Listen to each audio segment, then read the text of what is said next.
This one might look like a Harbor Breeze Kingsbury, but it's not. It's another Kichler, which also made me think. I'm not really sure if Kichler owns Harbor Breeze, or if also it's its own company. So let's see. So here's low. It started up so quickly, actually. That's really good. Here's low, medium. Spins a lot. This is pretty, actually. And finally, high.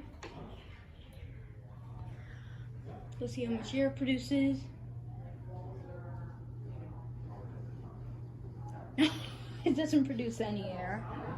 Weak ceiling fan.